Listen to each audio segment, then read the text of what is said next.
নমস্কার, আমি ধীমান বৈদ্য। আসে না তো ফিরে ইউটিউব চ্যানেলের পক্ষ থেকে সকলকে জানাই স্বাগত। এই চ্যানেলে আপনারা শুনতে পাবেন সুন্দরবনের সমস্ত রহস্য রোমাঞ্চে ভরা হাড় হিম করা কাহিনী। এই সমস্ত কাহিনী আমার চোখের সামনে ঘটে যাওয়া, যেটা আমি গল্প আকারে আপনাদেরকে শোনাব। আজ আপনাদেরকে উপহার দিতে চলেছি এক লোমহর্ষক কাহিনী অবলম্বনে রচিত রহস্য ধারাবাহিক গল্প অশনির সঙ্গে। আজ আপনারা শুনবেন প্রথম পর্ব। সালটা হবে 2005 সালের প্রথম দিক। আমি তখন বঙ্কিম সর্দার কলেজের বাংলা বিভাগের ছাত্র। মাসে এক একবার বাড়িতে যাই, ছুটি থাকলে বাড়িতে ছুটি কাটাতে। তখন আমাদের সুন্দরবনের অনেক গ্রামে কারেন্ট পৌঁছায়নি। রাস্তাঘাট তখনও কাঁচা, যোগাযোগের একমাত্র অবলম্বন ভুটভুটি আর পায়ে হাঁটা। অবশ্য কিছু কিছু জায়গায় পাকা রাস্তা আছে, সেখানে অবশ্য পায়ে চালানো ভ্যান চলে। আমার বাড়ি কচুখালী গ্রামে। সেখানে না আছে কারেন্ট, না আছে পাকা রাস্তা, একেবারে প্রত্যন্ত গ্রাম। আষাঢ় মাসের দিন, টুপটাপ করে বর্ষা চলছে সারা দিন ধরে। কলেজের ক্লাসও ভালো চলছে না। ভাবলাম একবার বাড়ি থেকে ঘুরেই আসি। আপন ভোলা মন, বেরিয়ে পড়লাম বাড়ির উদ্দেশ্যে। কাছে বিশেষ কিছু নেই, একটা ছোট্ট পিট ব্যাগ, তাতে 2-1টা বই আর জামা কাপড়। টাকা পয়সা বিশেষ কিছু নেই, বাড়ি যাওয়ার মতো টাকা আমার কাছে আছে। বিকাল টাইমে বেরিয়ে পড়লাম বাড়ির উদ্দেশ্যে।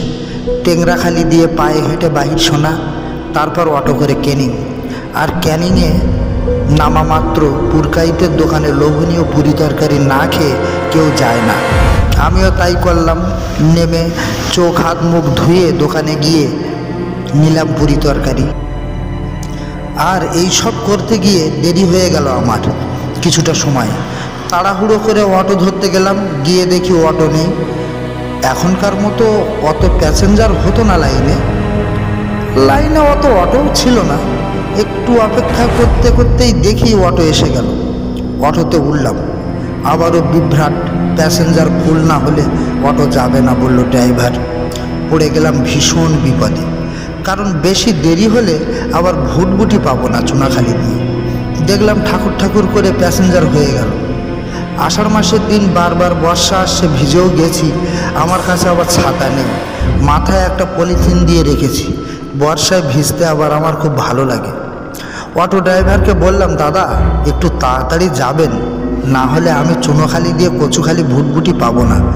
ড্রাইভার বলল, ঠিক আছে দাদা, আমি ভুটভুটি ধরিয়ে দেব বলে অটো চালু করে দিল। সন্ধ্যা ঘনিয়ে এসেছে, বর্ষাও চেপে আসছে। অবশেষে এসে পৌঁছে গেলাম চুনোখালি বাজারে। তারপর হুড়মুড় করে ছুটে গেলাম বোট ঘাটে। গিয়ে দেখি 7:30-এর বোটটি সবেমাত্র হুইসেল দিচ্ছে। পরানে জোয়াল এলো। খুব টেনশানে ছিলাম বোট পাবো কিনা। দেখলাম পেয়ে গেলাম। ভুটভুটি যাত্রা শুরু করে দিল। আমি স্বস্তিতে বসলাম। মনে মনে আনন্দ হতে লাগলো, অনেক দিন পর বাড়ি যাচ্ছি। রাত্রের অন্ধকার নেমে এসেছে, চারিদিকে আর দেখা যাচ্ছে না। মাঝে মাঝে বিদ্যুতের ঝলকে দেখা যাচ্ছে চারিদিক। অবশ্য ভুটভুটিতে কেরোসিনের হারিকেন জ্বালানো আছে। বোটের মধ্যেকার সমস্ত কিছু দেখা যাচ্ছে। বোট সমস্ত ঘাট ধরতে ধরতে অনেক দেরি করে ফেলল। রাত্রি 10টা বাজতে চলল, আমাদের ঘাট এখনও আসেনি। আমি মাঝিকে জিজ্ঞাসা করলাম, কচুখালি হাট খোলা আর কত দূর? মাঝি বলল, আর মিনিট 15 চললে আমরা পৌঁছে যাব। এক সময় আমার বোট ঘাটে এসে থামলো। আমি নেমে পড়লাম। শুনশান পরিবেশ, কেউ কোথাও নেই। দোকানদাররা আলো নিভিয়ে দিয়ে শুয়ে পড়েছে। আমার গাটা ছমছম করে উঠল।